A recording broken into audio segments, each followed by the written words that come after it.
location alone, there are inferior films. Films. Sequels suck. Sequels suck. Sequels suck. Films. Welcome, movie fans. This is a podcast, Sequel Sucks. I'm your host, Cable Brandon, and with me is the ever reliable Angus Brown. But before I let him speak, we are talking about Evil Dead 2, a film that's probably not super in my wheelhouse. It's definitely in Angus's wheelhouse. I know he's just got one of the limited edition, is it 4K, Blu-ray, one of the director's cuts, I'm sure. I know there's slightly different versions of the film floating around. The one I watched this time last week, did have parts reinserted in, which was clearly really stock footage of stuff that obviously wasn't in the film, the first cut, that probably was seen theatrically. But I'm really keen to hear this man's thoughts. I know he's going to do a lot of talking because, like I said, full transparency, I am a fan of the films, or I have a respect for their legacy in this genre. But are they movies I've watched a lot? I've got to be honest, they're not. They're just not, for me, they're not the Aliens or Scream or Back to the Future. I've watched them, they're enjoyable. I get enjoyment out of them, but they're not something I put on a hell of a lot. So I guess a lot of the stuff that we're going to hear is from Angus' point of view, as someone that's gone on that deep dive with Evil Dead and Sam Raimi and Bruce Campbell. And Angus, when was the first time you saw this movie? Can you remember? I can't remember the exact. I mean, it was VHS because this movie came out, when I was 3, so I didn't catch it at the cinemas. But I found this is a franchise that always sticks out for me because I found it in reverse. In that, I was a video store kid and I was consistently hanging out at video stores, just pulling stuff off the shelf, consuming everything I could. What can I get? And you will probably remember this, but anyone who didn't hang out in video stores probably won't. The covers for Evil Dead 2 and Army of Darkness were very different experiences. Yeah, 100%. Especially as a young child. I think my video store didn't have the Evil Dead for a very long time, so you could rent Evil Dead 2 and you could rent Army of Darkness. And the only reason I knew that they were connected is because they were next to each other in the video store, which I was confused about because it's alphabetic. Why have you got A after E? And the guy who ran the store was a bit of a purist, and he was like, well, hey, it's because this is actually the third one. So I pulled them both off the shelf, and the first time I pulled them off the shelf, I reckon I was maybe 9 or 10 years old, and the cover for Evil Dead 2 scared the shit out of me. Oh, yeah, it's creepy. Isn't it? For anyone who can't remember off the top of your head, you will know when I describe it. It's the cover that has, in the background, there's a cabin, and in the foreground, there is a skull, kind of like 3/4 profile, and it's looking at you. And if you're wondering how a skull can look at you, it's because this skull has eyes. So it's a human skull, but with eyeballs in it. And that image is freaky as shit. Even today, I look at it and I'm like, oh. We'll put it in here somewhere. Yeah. I'll put it in. Yes. If you're watching it, and if you're not, if you listen to the audio, do a quick Google, you'll see it. The freaky cover. The Army of Darkness cover also, because Army of Darkness is a bit funnier. It's like a beautiful painted cover to look almost like a Mills and Boon book. I'm glad you said that because I was thinking the same thing. It looked like something you would see that Mum read. Yeah, it's like the shit my nan used to read. Yeah. And it's like shirtless Ash with the woman down by the feet, and he's standing on a mountain, and it's just it looks way more inviting. So I watched Army of Darkness first, and I watched Army of Darkness a lot. And I would say it's probably only been the last 8 to 10 years that Evil Dead 2 would have caught up for me in terms of rewatchability, because I pummeled Army of Darkness. I thought that was one of the greatest things I've ever seen. I have vivid memories of seeing a clip of the stop motion skeletons from not from Army of Darkness, but from Jason the Titan, Jason the Argonauts, Jason the Argonauts.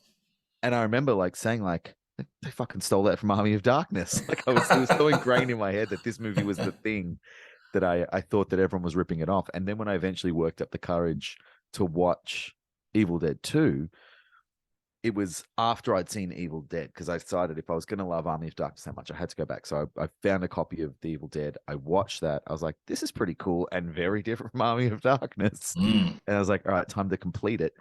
And the number one memory I have of Evil Dead 2 is watching it and feeling like I'd gotten a copy that was missing something, or Mm. that had been edited wrong, and because I was a kid, there was no internet, there was no like, Mm. you couldn't just quickly jump on and be like, what the fuck's happening at the start of Evil Dead 2? And then I would go back to the video store and be like, something was weird. And then like a couple of weeks later, I'd be like, I'm going to watch The Evil Dead again and figure it out. And then I watched The Evil Dead. But by the time I could get back to the video store to get Evil Dead 2, it had been a couple of weeks again. And I couldn't quite piece together in my head what was, also I was a child, but I couldn't piece together in my head what was wrong. And it wasn't until I got older and watched it, I was like, oh. And if for anyone who has no idea what I'm talking about, we'll recap very quickly. But The Evil Dead is Bruce Campbell and his girlfriend and his friend and his friend's girlfriend. They go to the cabin. They accidentally read from the Book of the Dead. They wake everyone up. At the end of it, there's this great shot where like the evil comes down through the woods, through the back door of the cabin, bursts out the front door and like into Ash's face. And so the end of The Evil Dead is Ash being like, "Wah!" as the evil gets him. Then Evil Dead 2 starts with Ash with his girlfriend, but it's a different girlfriend, but it's not a different girlfriend. It's the same girlfriend, but it's a different girlfriend. Actress. No best friend, no best friend's girlfriend, just him and his girlfriend driving to this cabin. No explanation about like, and it happens lightning quick. It's just like they're in the car, they cross the bridge, they're at the cabin, she's dancing. She's like, what if someone comes back? It's like, no one's going to come back here. And you can't figure out for the life of you if Ash doesn't remember what happened in the first one, or if he deliberately. I remember as a kid being like, why did you bring your new girlfriend to this fucking cabin? Are you insane? What are you doing? Why would you do this? You just got out and now you got, and then at the start of the movie, the exact same thing happens that happens at the end of the first one, which is that, well, he kills his girlfriend very quickly, buries her very quickly, and then the evil comes through the door and knocks him.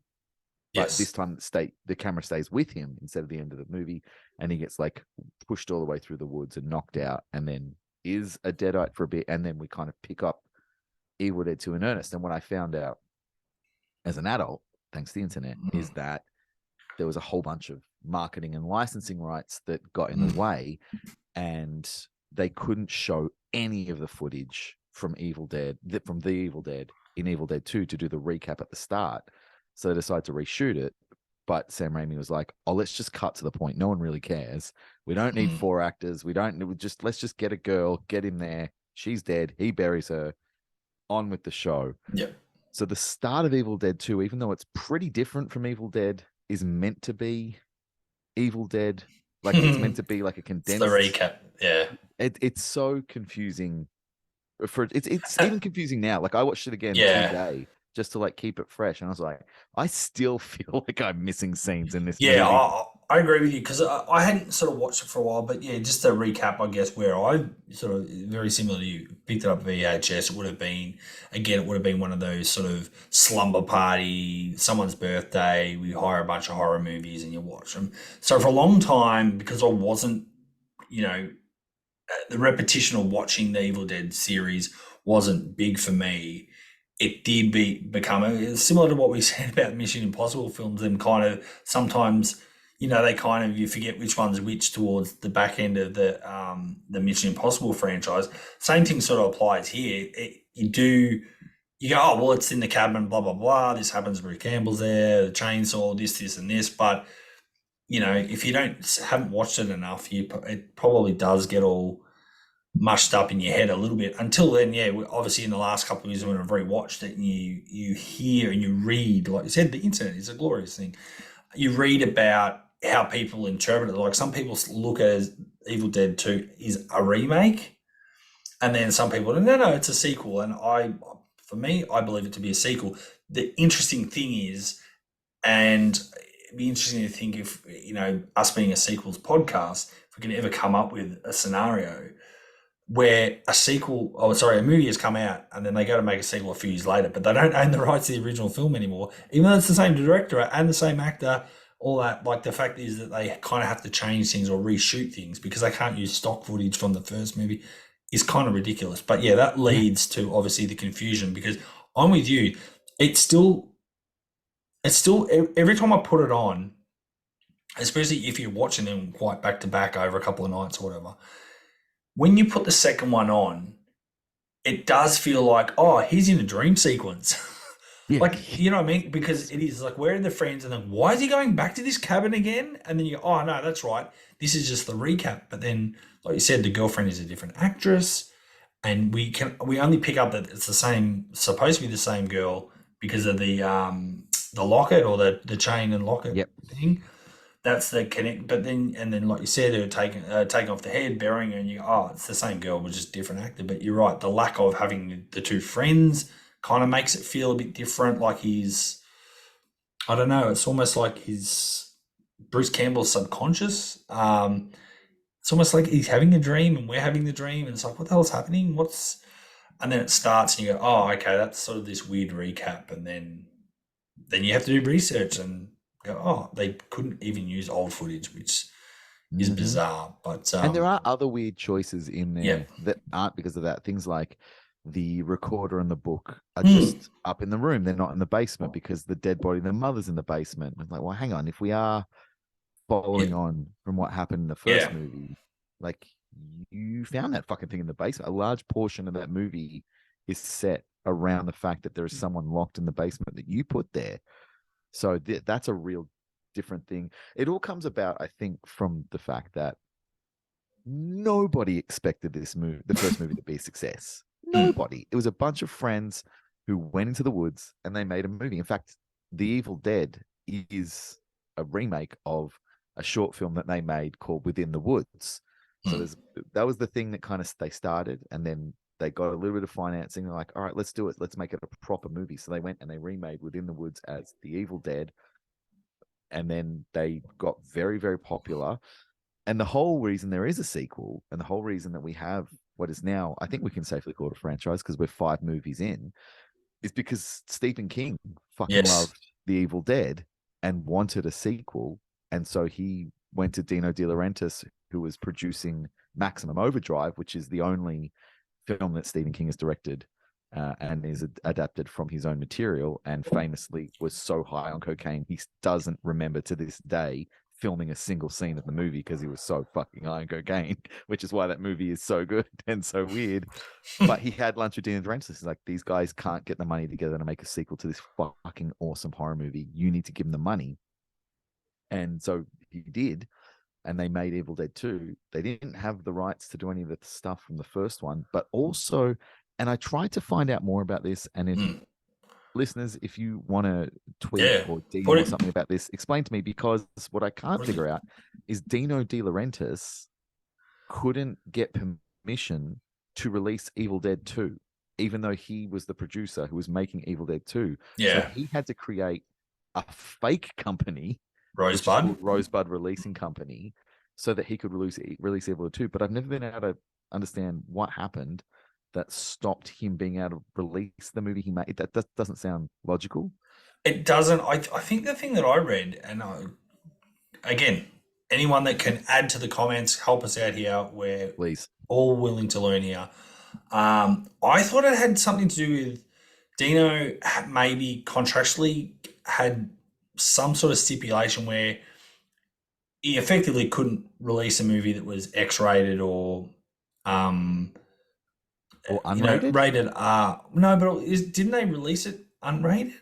Yeah, but they released it unrated through Rosebud. Yeah, so but that was his company was called DE. Yeah, so that was their way around it. Like so I don't think Entertainment Group, or so under his original production house, he wasn't able to release a movie unrated and or X-rated. So the way around that was they created, I guess, this dummy production company of Rosebud, and I guess to effectively have his name removed from the film somewhat. I don't know. But again, do you know why they picked Rosebud? Do you know why it's called Rosebud? Well, I just thought it was a Citizen Kane reference. No, it is a Citizen Kane. But do you know why they picked a Citizen Kane reference to make? Because Orson Welles' voice is used. Yeah, because the voice of the evil through the woods, it's part Sam Raimi making that noise, and it's part audio of Orson Welles, which means technically Evil Dead 2 is Orson Welles' last. Last, yes, It wasn't that's crazy the too. Transformers movie. It was Evil Dead 2, which is wild.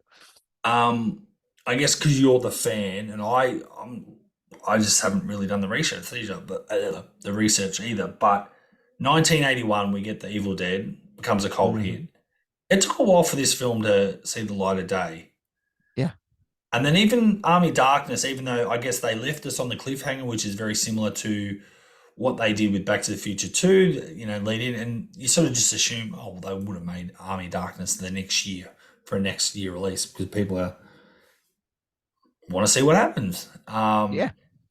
And that's 4 or 5 years after as well. So, I mean, Big breaks. Yeah. yeah.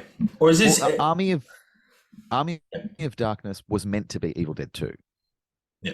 So Yeah. the idea that Sam Raimi had was to do after Evil Dead, if they did make another one, Ash would go back to medieval times and he would fight the dead out to medieval times. And he had it all kind of roughly sketched out in his brain. And then was like, oh man, I'm like, how am I can't afford that. No one's giving me money for that. What am I going to do about that? And also, I don't really want to do any more Evil Dead movies. And then he went away and made a movie after the Evil Dead. He made Crime Wave, which, if you haven't seen Crime Wave, you're fine. And you should live the rest of your life not seeing Crime Wave, because Crime Wave, as much as I love Sam Raimi and as much as I love like his style of humor and his vision for films, Crime Wave is pretty much a top to bottom borderline unwatchable film. It's really. Have you seen Crime Wave, Cable? No, I definitely haven't. You never need to see Crime Wave. It's oh man, it's like a screwball slapstick, goofy, hyper violent comedy. But it doesn't, like, the pieces don't click together at all. And every character seems to have been dubbed over in post with a really weird, silly accent so that you can't quite understand what they're saying. And it also doesn't quite match what's happening. Like, I don't know if they filmed it and they were like, oh, we need more jokes. So they rewrote jokes and like, we'll dub it in post, but then it doesn't match anything that's going on. And just weird things like, there's these two hyper violent guys. One of them's Brian James, who like most people recognize from like 80s is the tough guy, hard ass / villain usually. And him and this other guy just driving around killing people.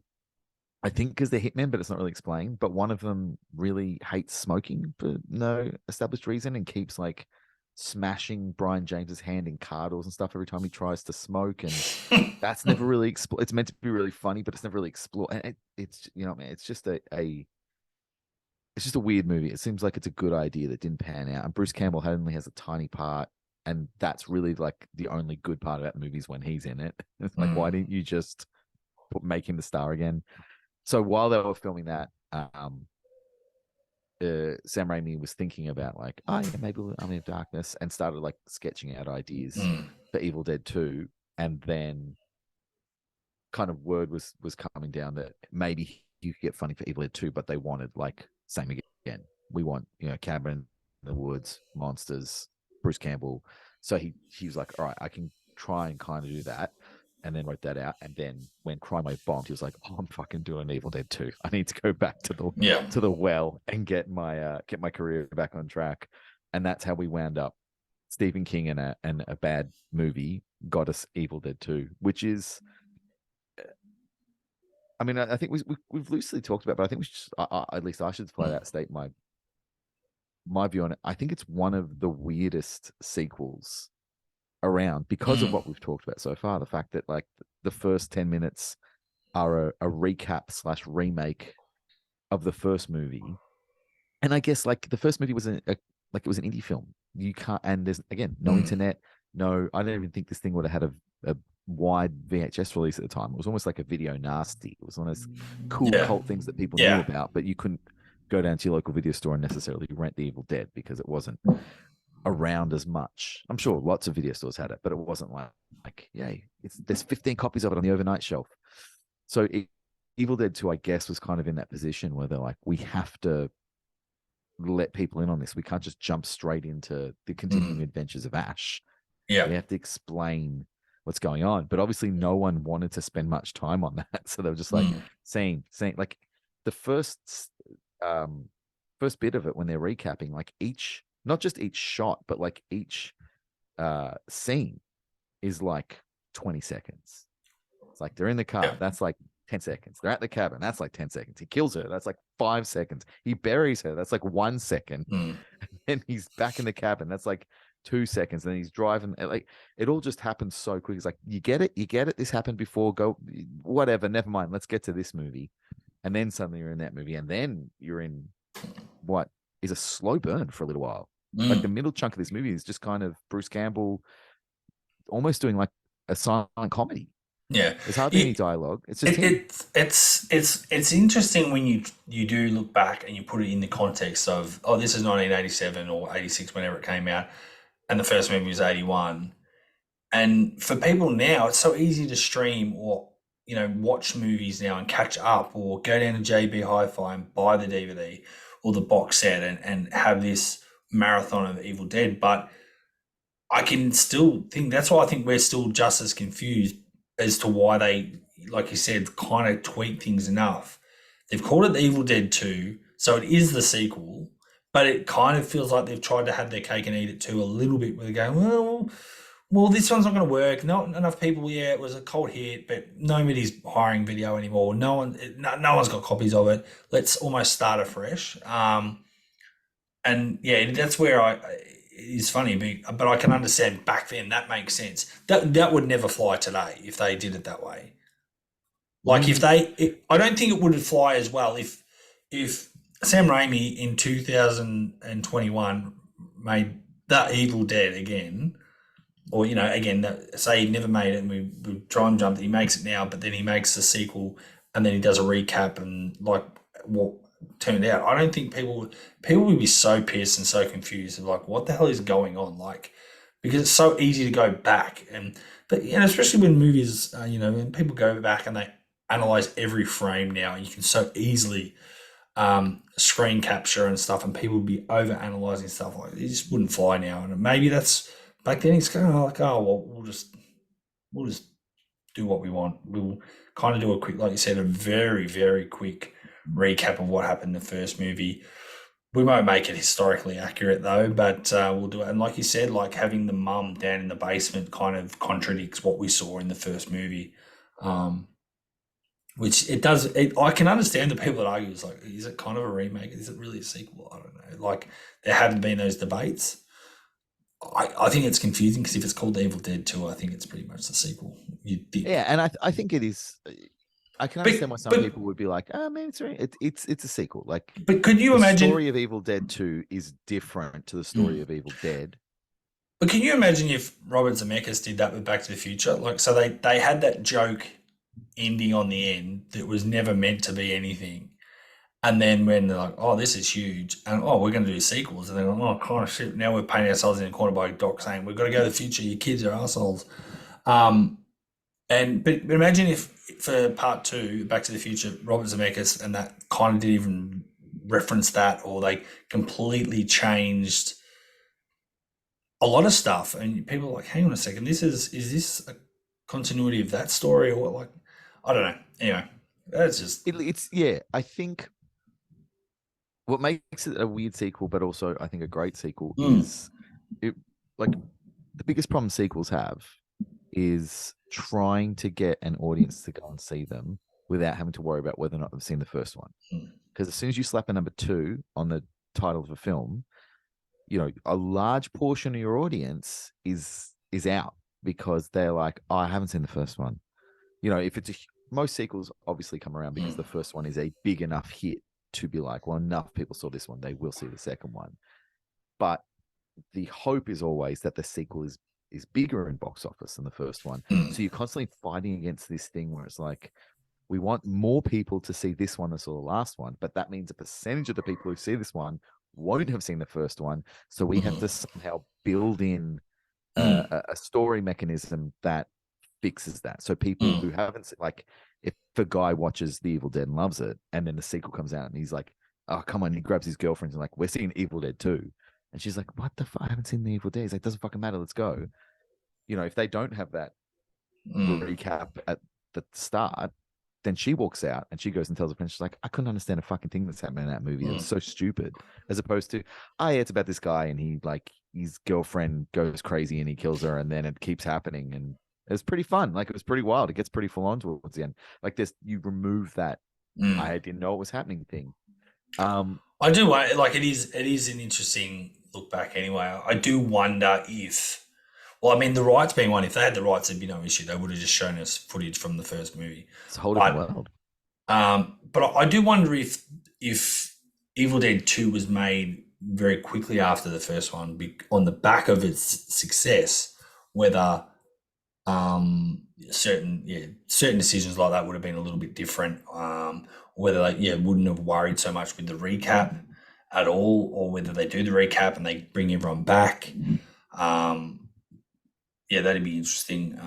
But anyway, let's keep moving forward. The one thing I did really like about this movie, anyway, compared to the first, I did like a little bit more of the backstory of the book and Yeah, the great. doctor, and even just sort of having the flashback to the medieval time where the books come from, and a bit more of the tape and hearing the I guess the translations and stuff like that. I did like the book stuff, and I liked. I mean, it's a bit of a giveaway when you know kind of the Army of Darkness already as a kid. You kind of, when she opens the book and that has the the drawing of, I guess, Ash with a chainsaw arm and hand and all that sort of stuff, and you go, oh, that's so cool. But and then you go, oh, well, I know where this is going. But I like those kind of touches. So for me, all that sort of stuff worked, and I think elevated this one ahead of the first one from that point of view. I think genuinely this is one of the best sequels probably ever. And that's not to say that it's necessarily one of the best films ever, although it ranks pretty high for me. But I think it's one of the best sequels because it does all the things we talk about so often on the show. Is like a sequel. Like what does a sequel want to do? It wants to expand the story. It wants to make it, it wants to get to the bits that the first one did faster and more effectively. It wants to create this world that extends what you liked about the first one, but also takes you in slightly new directions. And you want it to be better. Like it should be better because the people who made the first one should have learnt something that they can apply to this one. And that's what this is. Sam Raimi is a better director in Evil Dead 2 than he is in Evil Dead. He's great. Bruce Campbell is a better actor. The special effects are better because they have more money. The storytelling is sharper because they looked at the first movie and went, God, here are the things I wish we had have done differently. And that's not taking anything away from the Evil Dead. It's amazing. It's a fantastic film. It's also a film where, like, the way they created effects is, when they needed one of the dead to go through a window, Sam Raimi just gaffer taped a broom handle to the bottom of the camera. So when he came up to the window, he could just smash the window with the broom handle before the camera got there and create that effect. Like it is a low budget indie film created by a bunch of friends who wanted to make a movie. Evil Dead 2 is a film made by filmmakers that is backed by a name producer that has the backing of the world's foremost horror writer, and it has a bunch of people who have made a couple of films who have that experience, and they go back and they're like, okay, yeah, we have to retell the story of the first one really quickly. So they do. And honestly, it's great. Like, get it out of the way. It's really good just having Ash and his girlfriend. I think it's a really smart move. No one really remembers the best friend and their girlfriend anyway. That's not the emotional part. That doesn't matter. Like, smash it out. Let's just fucking go, guys. Let's get to what this story is about. The monster, the Deadites, way cooler. Like the fucking mum is pretty freaky. The associate professor, when he turns and has like a mouthful of teeth. The fucking tree monster at the end is insane. Like everything they do in this takes everything that was really great about the first one and blows it out of the water. Like if you just want to sit down and watch a cool, it's funnier too, but a cool, funny, like slightly scary movie, and you're not really worried about continuity. You're not really worried about like, oh, I have this memory of what, like 99% of people are reaching for Evil Dead 2 over Evil Dead any day of the week because it just does Evil Dead, but better. And it does enhance it. Like all that stuff with the book, we get more understanding of it. It brings in like how the fuck the book got there. It brings in all these other characters that you can be like, okay, cool, they can bring something to the story as well as being fodder. Like they kind of enhance a little bit what happened, and then we can kill them, and who gives a shit? Um, and the ending, like the ending of the first one with Ash getting attacked, that's pretty fun, but it's obviously also like a classic horror movie jump scare ending. Like everything's done. Yep. He did it, back to Night of the Living Dead. I did it. I survived. He walks outside. Bam, bam, bam, bam. The hero's dead. You're like, fuck just happened? And Evil Dead obviously is like, yeah, the hero made it. The sun comes up in the morning. He steps outside and nope, evil's got him. This one's like, okay, now that it's got him, we're actually going to do something with that. Like Ash is a deadite for parts of this movie and he's got to deal with that. And then the ending to 2 levels up from the ending to 1. It's like, okay, Ash gets fucked again. Like the sun comes up, he's saved the day. Him and the damsel get away. Oh shit, no, he's sucked back in time to medieval time. Like everything that is good about the Evil Dead is better in Evil Dead 2. And it's a delight to like watch it and see it and be like, holy shit, this is fucking badass. And we should talk about the actual things that happen in the movie rather than So I don't want to jump too far, I guess, forward, back. I don't know. But so we had talked offline. You recently got the new Whiz Bang box set. And what's the that? trilogy, yeah. So I've got the trilogy. So what is that? Is that a recent release? That's a newer release? Newer, Maybe it's not like I think 2020. Okay. Yeah. No, 2019. It's not like this year. But it's a trilogy box set release, like all How the many bells and discs? whistles. Only 3 discs, but each disc has got like director's commentary, deleted scenes. The first one has like some really great kind of like featurettes on it where a whole bunch of filmmakers, actors, horror film historians like do a rundown of like the legacy and the history of the Evil Dead and how the film impacted so much about the horror genre and how it like came to define a certain subsection of horror films for so long. There's also a director's there's also a commentary that is from like some horror film historians. So it's not just Sam Raimi and Bruce Campbell like, oh yeah, you remember that when you tried to drown me, you son of a bitch? Like, oh yeah, that was pretty funny, Bruce. Like it's people who have studied this shit their whole life, being like, all right, like the Yeah. way this scene is set. Because when directors commentary, it's hard for directors to be like, this is the best shot that anyone's ever put in a horror film. And I came up like, because you sound like a dick. So you actually have people who have that freedom to be like, this is an incredible, and the fantastic shot in the first Evil Dead movie with the swing that's on the deck. This is like hitting and creating that tension, and the way it just kind of seems to stop without and talking about how that shot came up and how difficult it was, and all those little things that if you really love these movies and if you're a big fucking film nerd like we are, you're like, oh wow, that's really fucking cool. Can you remember who released that? Who that's through? Or is that wanna an say- Australian? Is I that an wanna say Australian s- release or no? Probably not. It is, yeah, it's region B. It's Oh, okay. I want to say it's Scream Factory, but don't Oh, quote okay. me Yeah, on that. yeah. Because I picked up the Evil Dead. Geez, doesn't feel like that long ago, but it was one of those. I was like, oh, I need to get it. I want to see it again. I got that on Blu-ray. It was probably a little bit on special, but it was like again a newer version of the film. I say newer, sorry, a newer print or whatever, newer sort of edition. I got all excited, and after I bought it, opened it not long later, they go, "Oh, we're bringing out the 4K version of that film now." Are you kidding me? I'm gonna just wait for the 4K because sometimes you just don't know with these films that they're gonna upscale it and all that sort of stuff. But I just want to quickly. Yep. I was Okay, gonna say you go. I watched the Blu-ray. So the Blu-ray edition. I didn't watch the 4K edition. I watched the Blu-ray because I had a slight concern that the 4K, particularly with the Evil Dead, I worry that it's just when it's too clean and it's too sharp. You're like, this movie was never made for this. Like, Yeah, exactly. you're Yep. showing us the bad bits. You're not making it look better. So Yeah, you're I showing don't us want the 4K wires of and Evil stuff, Dead. I'm just yeah. gonna watch. Yeah. And But look, I Blu-ray's just want to good. Blu-ray's quickly like share. a nice transfer. I was gonna say I wanted to share like being someone that's been collecting DVDs and films for a long time. I'd like to think I was one of those early nerdy idiots that spent too much money. Before DVD had even hit Australia, I was already stockpiling American DVDs from, especially through Minotaur in the city back in the day. Shout out to Mentor. And one of the earlier editions of, I'm going to say, I think it was Evil Dead 2, but it was really cool. And it was like, it was the first gimmicky kind of disc I'd ever seen because the case, and you know what, it probably was the trilogy, to be honest. I can't remember. I'll have to look this up. I'll put it in the comments and add it to this podcast later after the fact. But it was so cool. It actually was, the cover was this really big, thick plastic. It was the book of the dead.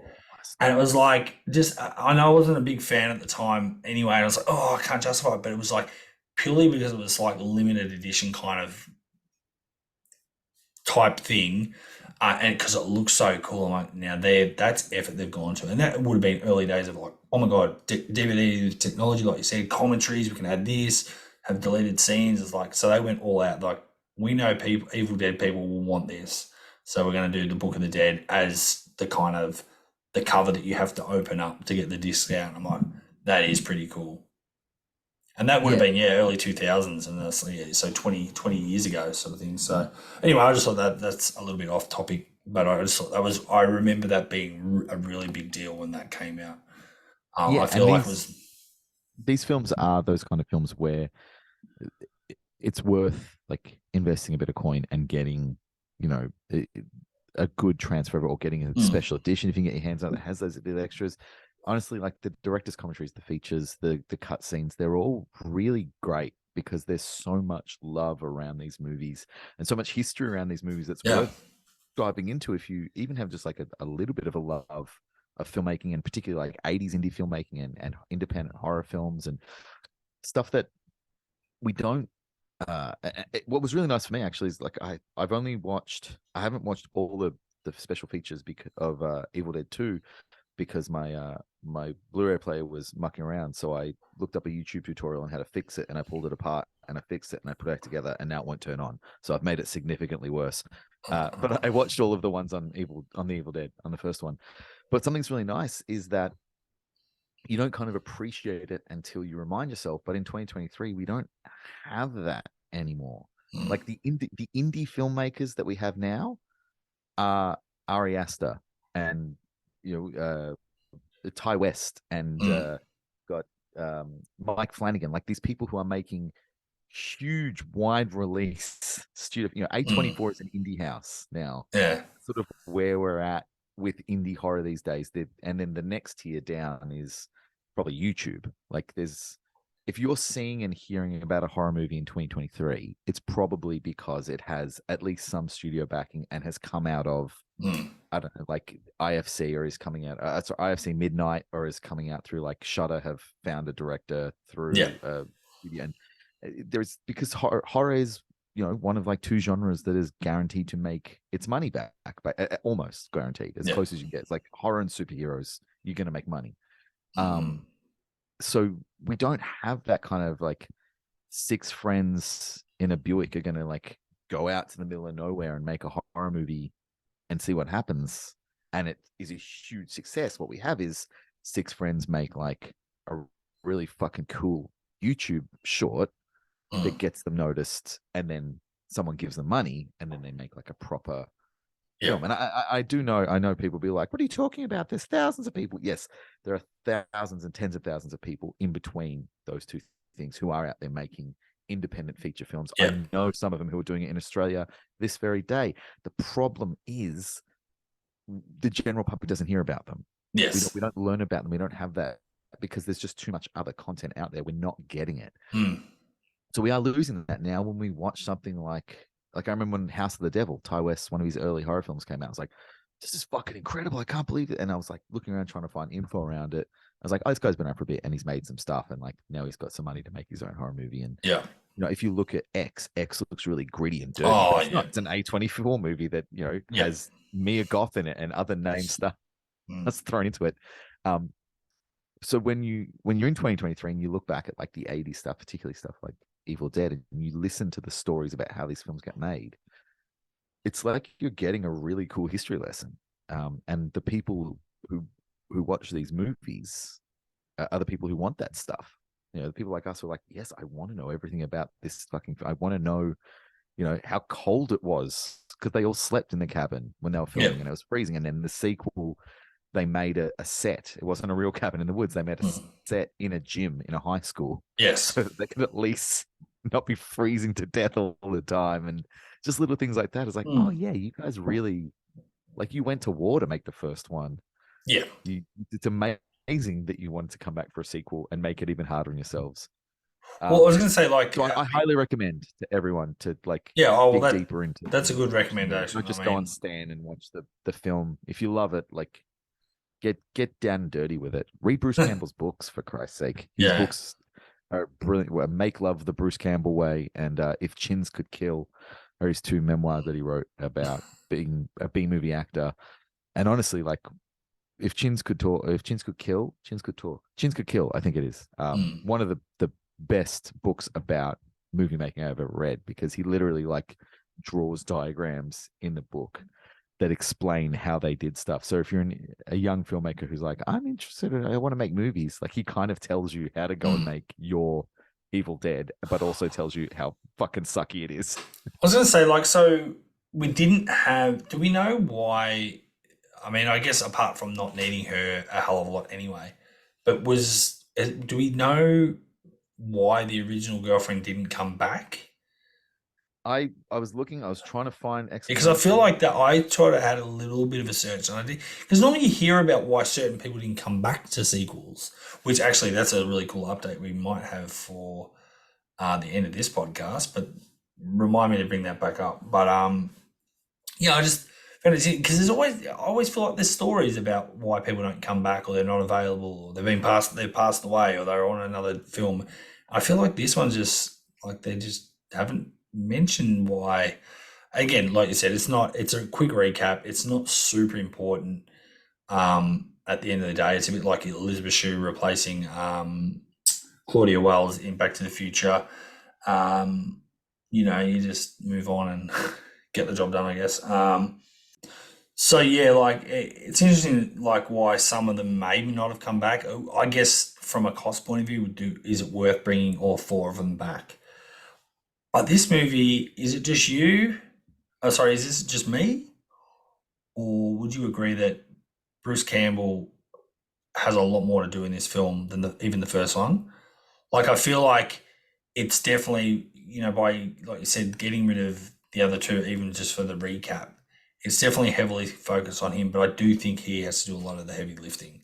Oh, it's a one-man show for sure. Yeah. Like I said, after he kills his girlfriend, after he kills Linda, I think it is, after he kills Linda, there's that huge section before the other four show up where it's just him, like, biting his hand, you know, and find and all of that was improvised. Like, it was just like, your hand's possessed, you're fighting it, like, what are you gonna do? And they got him a bunch of, like, prop plates and glass and stuff, and, like, just kind of figure it out. And he, like, just went fucking ham on it. I think that they used the first cut. Yeah, because they were just like, we're not going to top that. That's amazing. And even, like, him, like, arguing with it, and, like, the hand, the whole way the hand interacted with him, that was all just Bruce Campbell going for it.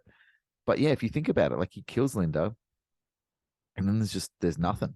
There's no one else until, I don't know, maybe I have to double check, but I think it's like 25 minutes later, where it is essentially just like I said, it's like a silent comedy. It's like a Buster Keaton movie, where it's just him mucking around, and he crushes it. Like, you never sit there going, when is someone else going to show up? Like, he's fighting nothing as well, remember? Apart from his own hand, like, the evil that he fights it's invisible. It's the POV shot evil.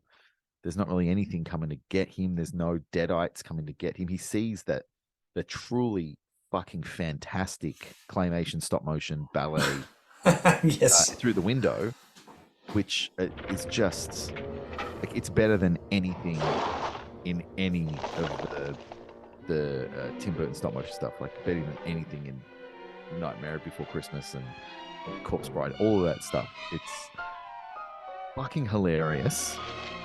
Really freaky, despite the fact that we look at it and go, that's very clearly clay. Yeah. But somehow that makes it creepier. The music, like Joe DeLuca's score that comes in there, and the way that it interacts, everything, it's just fucking brilliant. I love it so much. But that's really the only time he sees another thing. Like he sees a deadite. The rest of it is just him versus him. Which I genuinely don't think there's a lot of actors who could pull that off. You know, like who is going to be so good at holding your attention as they fight their own hand? Probably Nicolas Cage, that's about it. Yeah, but like Nicolas Cage, yes. But I even wonder with Nicolas Cage if there would come a point like 15 minutes, 20 minutes in where he goes full Cage. And it's just like, this is pretty, this is a lot. This is a lot to watch, man. Like I think Willem Dafoe just did Inside, that movie where it's just him, the whole movie is literally just him locked in a room. And that's crazy good.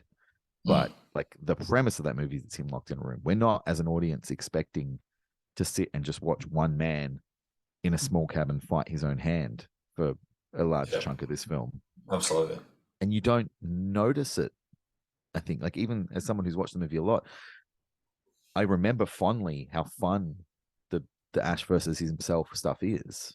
But I really don't expect each time that I'm about to settle in and watch like a one-man show for the middle third of the movie, and then like, oh yeah, now he's 4 new characters that introduced that can be, you know, tortured and killed and dealt with, which also like great storytelling.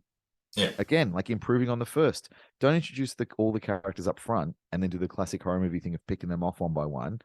Introduce some characters, then make one of them deal with all the shit on their own, which is traditionally like the scariest part of a movie, is when you get to the final girl or, you know, the hero and it's just them and you're like, oh my God, it's just them. What are they going to do?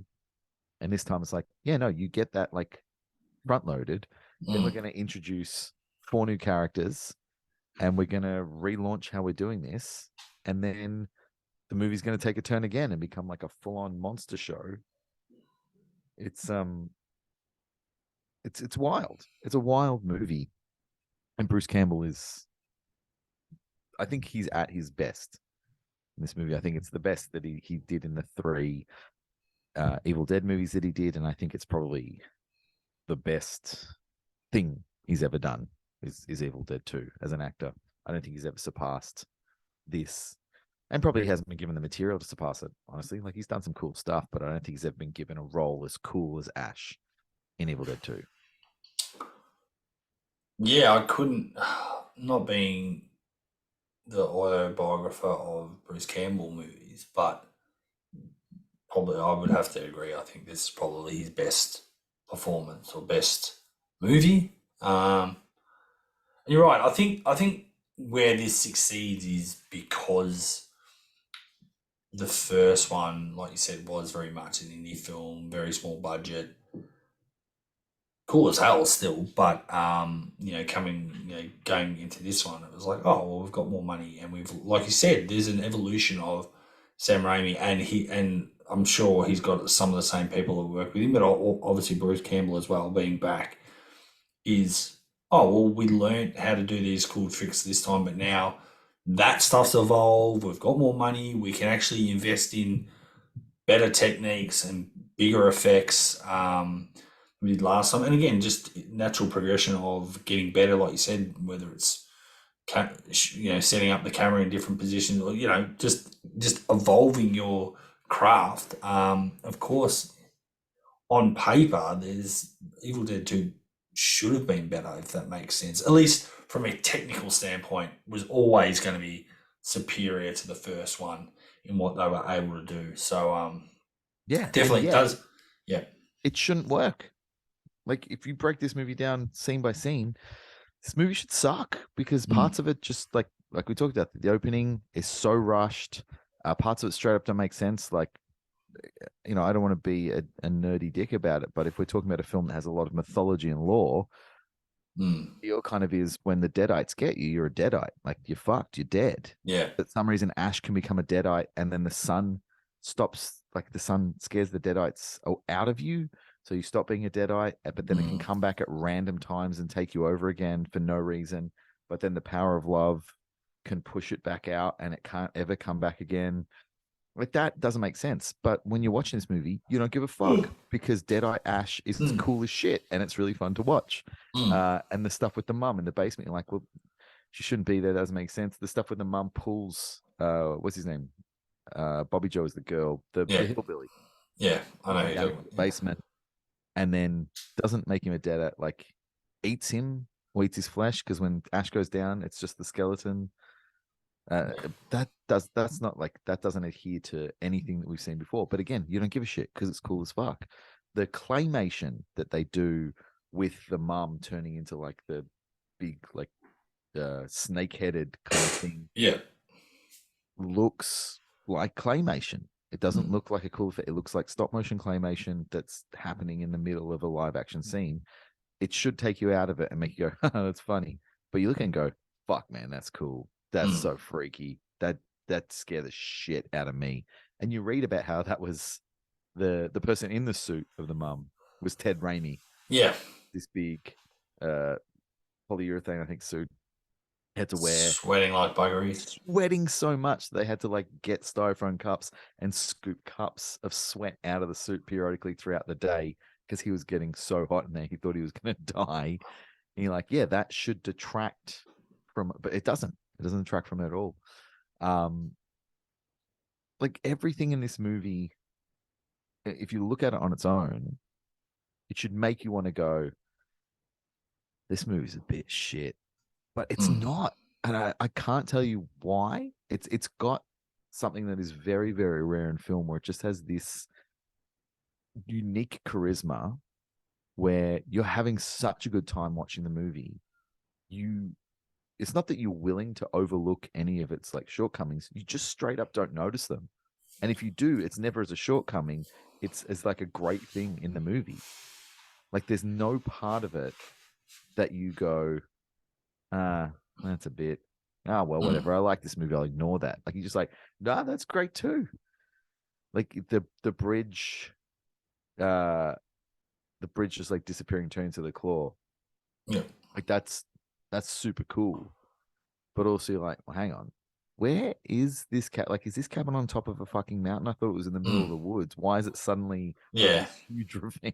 That doesn't make it. You're like, I don't give a shit, man. That looks really cool that it's like turned into this kind of claw. Well, yeah, like you said, like, I mean, there's definitely some aspects of the film, if you wanted to be nitpicky, you kind of go, oh, that doesn't really make sense, but you just go along for the ride. Like, the fact is that they get there and they're on the other side and the bridge is gone, and they're like, oh, we know the trail.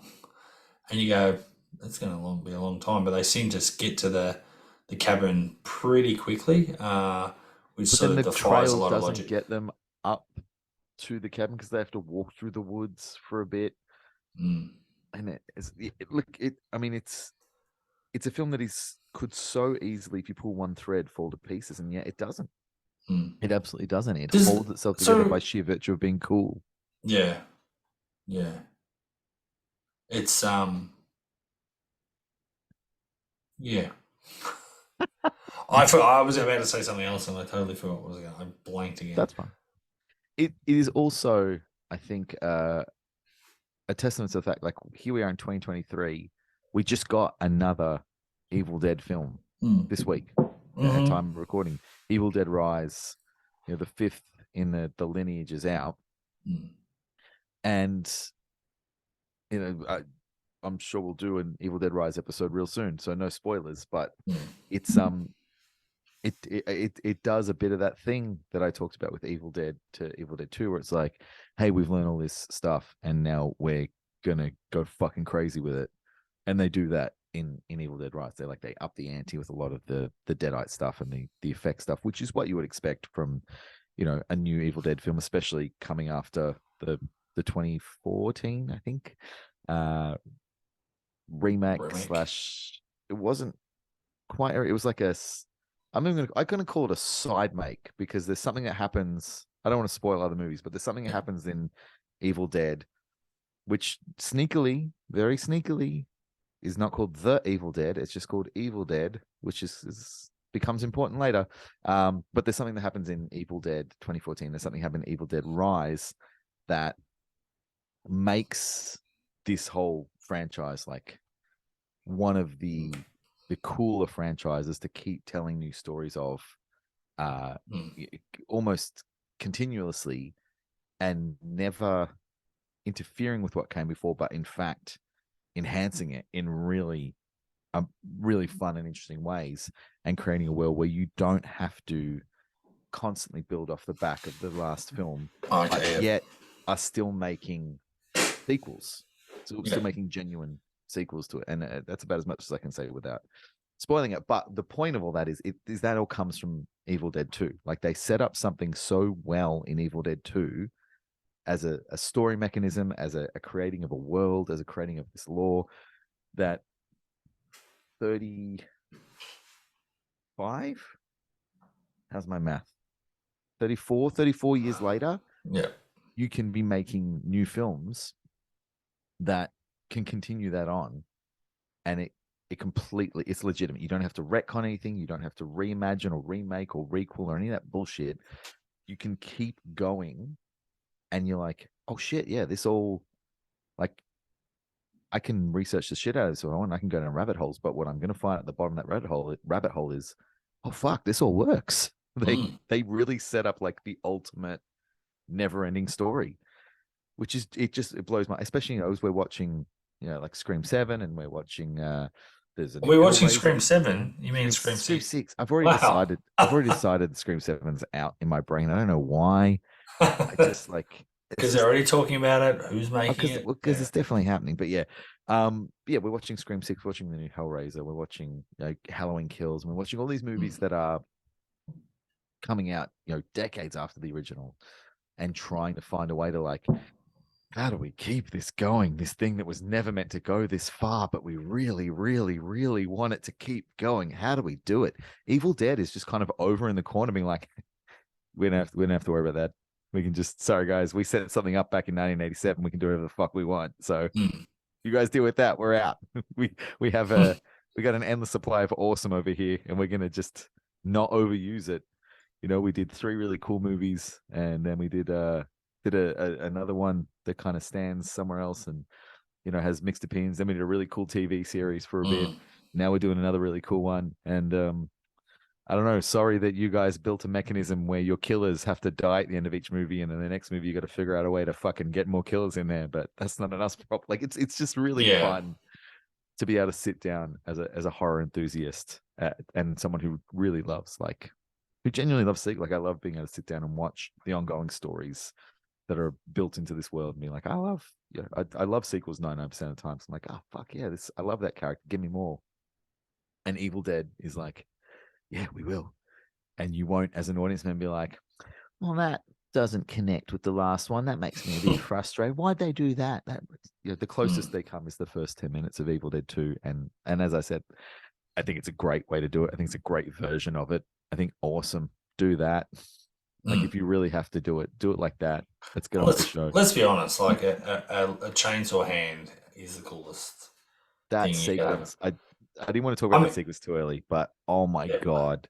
Well, I was going to say, like, it's kind of sad, because I feel like at the end of the day, it's the second most famous chainsaw in film history, after Texas Chainsaw Massacre and Leatherface. But the size, family. But it's pretty cool. It's always been pretty epic. A little bit over the top to take off your hand and then just feel like you can just put on a chainsaw and not think about cauterizing your wound or something, but just go with it. So that scene where Ash, like, builds the bracket for his hand, or his no hand, puts the chainsaw on, puts a little bracket on the chest so he can pull start it, because they thought of everything there, and he cuts off the shotgun, and then he puts it in the back, and then you get that beautiful close-up, and he says groovy for the first time in the series history. That solidifies this movie as one of the coolest movies ever.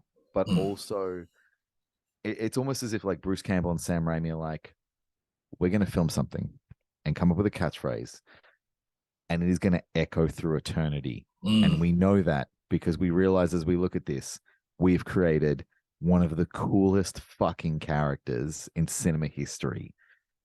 And it's gonna rock, and no one's gonna give a shit that this guy just cut off his own hand. He should be bleeding to death, and no one's gonna give a shit that this movie is like simultaneously trying to be incredibly scary and incredibly funny, and succeeding at both.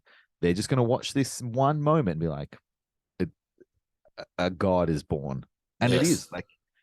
You just look at that one scene. You don't have to look at anything else in the movie. You just look at that one scene and be like, "That's one of the coolest characters in cinema history." Just that one moment. Like it is. It doesn't have to make logical sense. It doesn't have to fit in. Like, he hits the chainsaw onto the barrels of the shotgun for about 3 seconds, and then they snap of him. Who gives a fuck? It's awesome. It's so incredibly well done, and it's why it's the thing that everyone thinks of when you Yeah, 100%. you're like, oh yeah, guy with the chainsaw hand and the boomstick. It's like, yeah, that doesn't happen at all in the first one. It doesn't happen to the last 20 minutes of the second one. He's in fucking medieval times for the third one. And then the fourth and the fifth one, that character's not even in it. So really, you're getting chainsaw hand and shotgun for like cumulatively, not including the TV series, like cumulatively 30 minutes, I guess. But, and yet, it is the thing. Yeah, It's like 100%. it's up there. I would argue it's up there with the lightsaber as like a moment that once it happened, it was like, that's it now. That's what this is. Doesn't matter what else happens in Star Wars forever. This is the fucking lightsaber movie. That's all we care about. Like you can go and make anything you want and call it Star Wars and not have it have anything to do with this.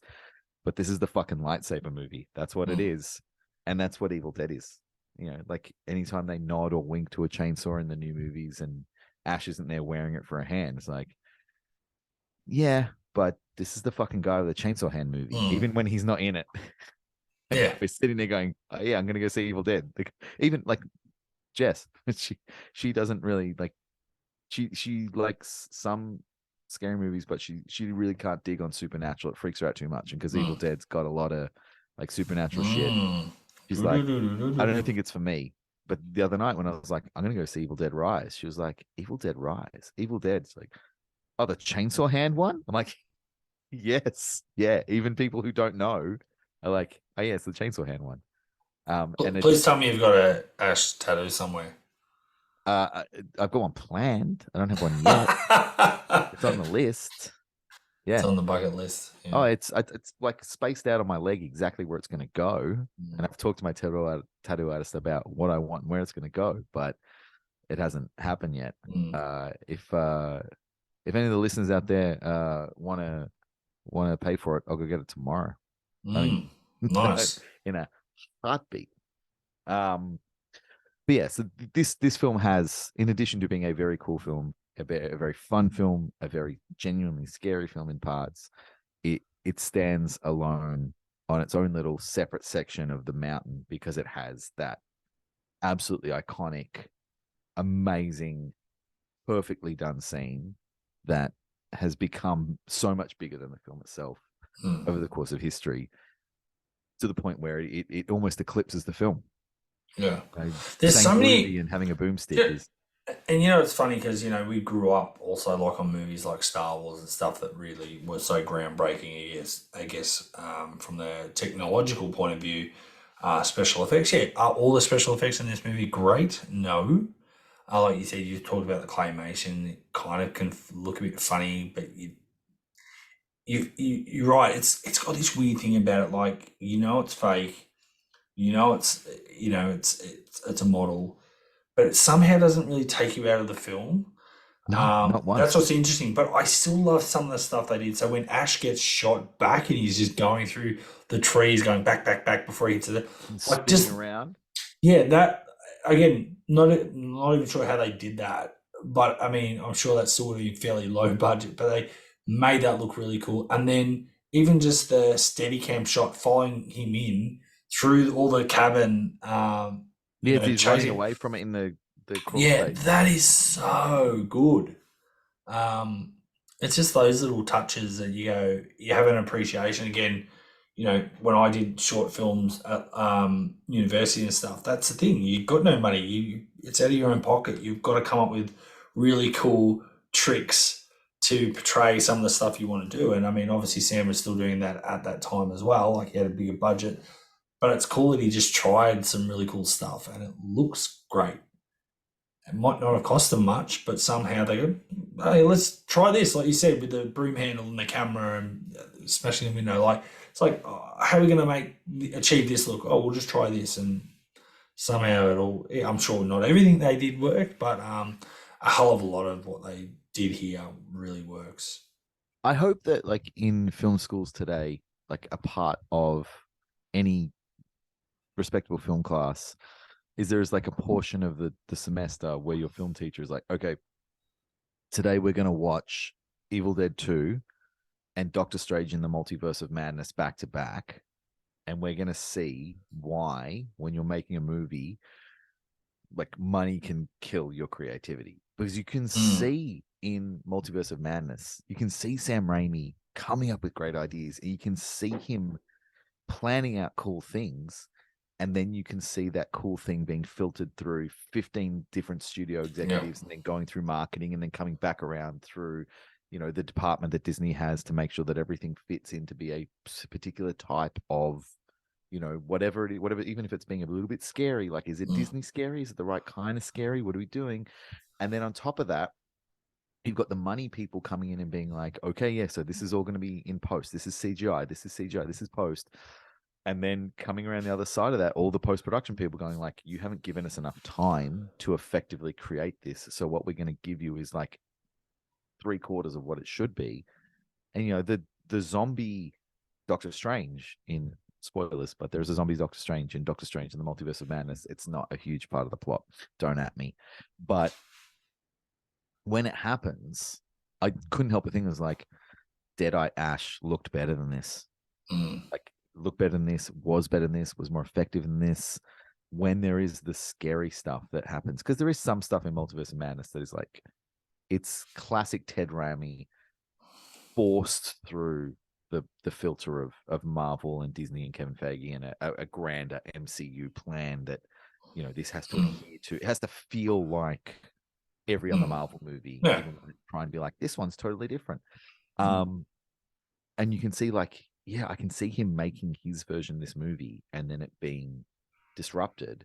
And I can see that if he was allowed to make, like, I really wish that he had have said, yeah, I'll make Doctor Strange the Multiverse of Madness, but only if you let me make it for the equivalent budget that I had on Evil Dead 2. Like, give me the modern day amount of money that I had for Evil Dead 2 and let me, but I'll do it for that. But you guys aren't allowed to interfere. Like, I'll go make it and I'll edit it and then I'll come back and give it to you. No, that's a Disney machine. It'll only cost you what I spent on Evil Dead 2, but what you will get will be the absolute best version of this story and this film. Because really, there's I hear what probably you're saying, two yeah. sequences in Multiverse of Madness that need to be like big effect heavy stuff. And that's, again, like, spoilers, but it's not a spoiler. It's just a thing that happens in the movie. It doesn't spoil it, but it's called the Multiverse of Madness. So it is implied that they're going to travel to different multiverses, and that's what they do. And there's a sequence where you see what it's like for the character who travels between dimensions or verses or whatever they are, what it's like for them when they travel through them.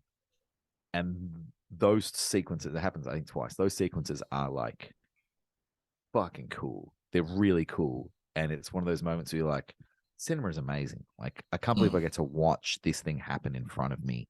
And it looks as close to real as it can get, with my brain still going, this isn't real. Like, it was really visually amazing.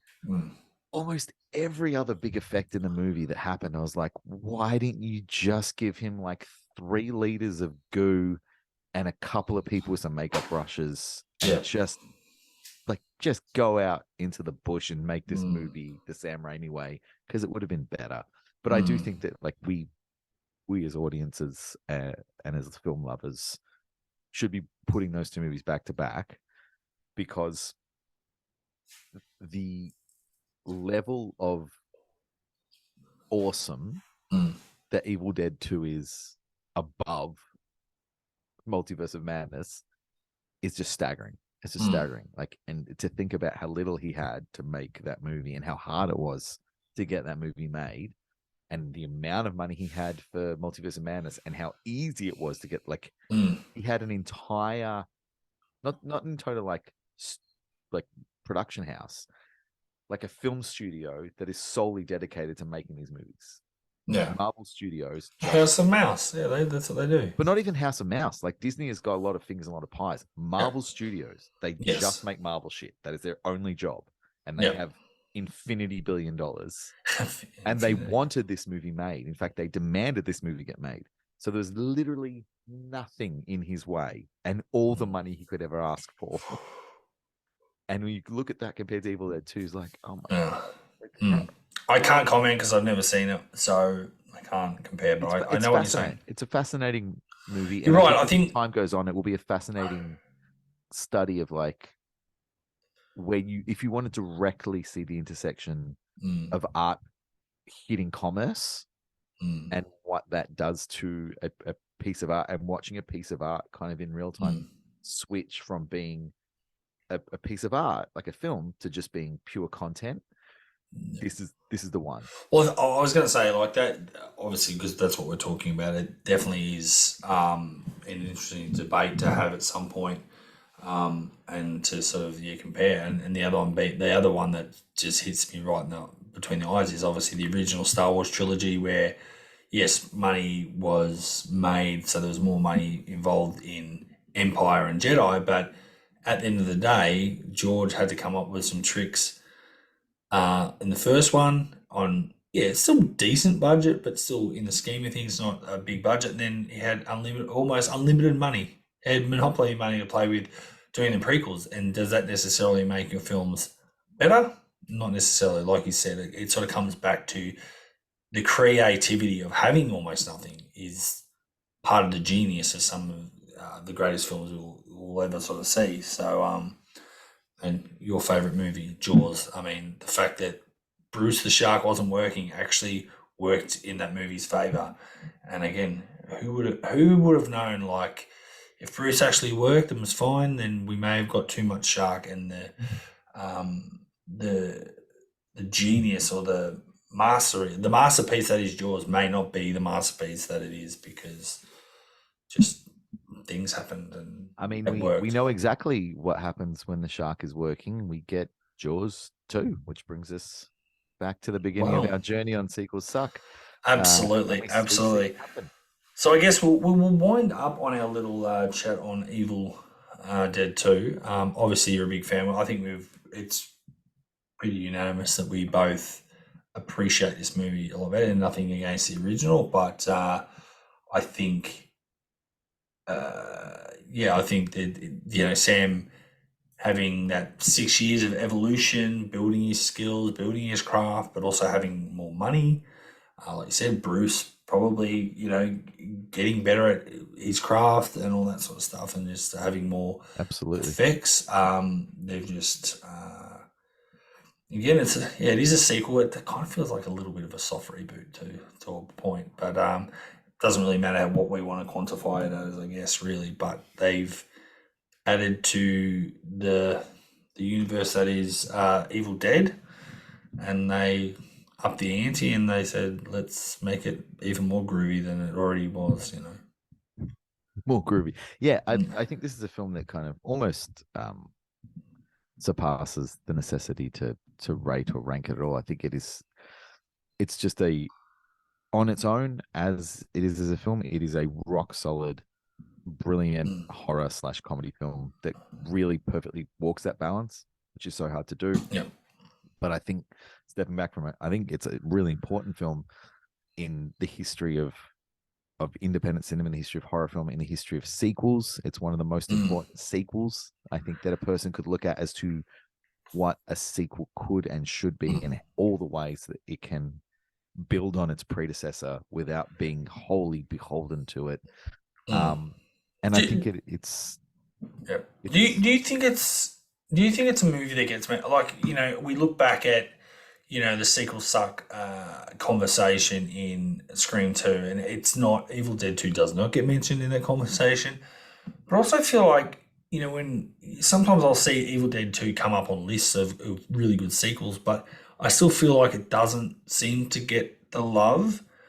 But then having said that, I feel like when I see things online or talk to other people that are Evil Dead fans, I do feel like a lot of people will go, "Oh yeah, I like the Evil Dead," but yeah, Evil Dead 2. Like I feel like a lot of people put that as their favorite Evil Dead film, and I Mhm. feel like it's one that's been probably watched the most. I don't know. It's one of those a bit of an enigma. Without being able to properly track the numbers, I'll never know, I guess. But it does feel like it's an underappreciated sequel, yet has a lot of love, if that makes sense. Yeah, well, it still kind of falls in that category of being like a cult film, even though it is super famous and super beloved, and lots of people have Mm. watched it, and it's still spawning sequels in 2023, as I just said.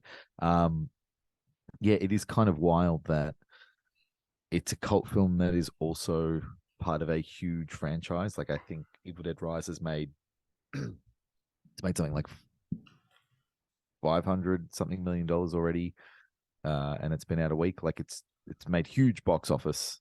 It hasn't kind of come out and done 3 million and then scampered away. It's going to be a big film this year in terms of box office budget. It I think about it as we're talking about it. It's weird because you know how I feel about titling of films and how annoyed I get when they fuck around with the titles of films. And I'm realizing this is the only film in the entire series that has a number in the title. That they Yeah. change the titles of these movies every movie. Like the first one is The Evil Dead. The Mm. sequel is just Evil Dead 2. Mm. The third one is Army of Darkness, not Mm. Evil Dead 3. Like it's just called Army of Darkness. And Mhm. then the fourth one is called Evil Dead. So it's not The Evil Dead, it's Evil Dead. And the next one is Evil Dead Right. Like they're all over the place with the titles. And Mm. yet I don't give a shit.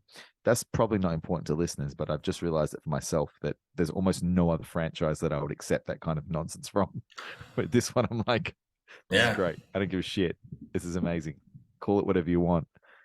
Like I'm seeing Predator 2 behind you, and there's Mm. Predator, Predator 2, Predators, the Predator. Mm. I'm like, you idiots, call it something consistent. But Mhm. Evil Dead does the same thing. I'm like, yeah, man, keep going.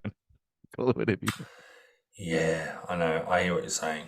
I don't think we're ever going to win this argument or ever come to a consensus of what's right or wrong in regards to numbers, titles, subtitles, or I think chapter numbers.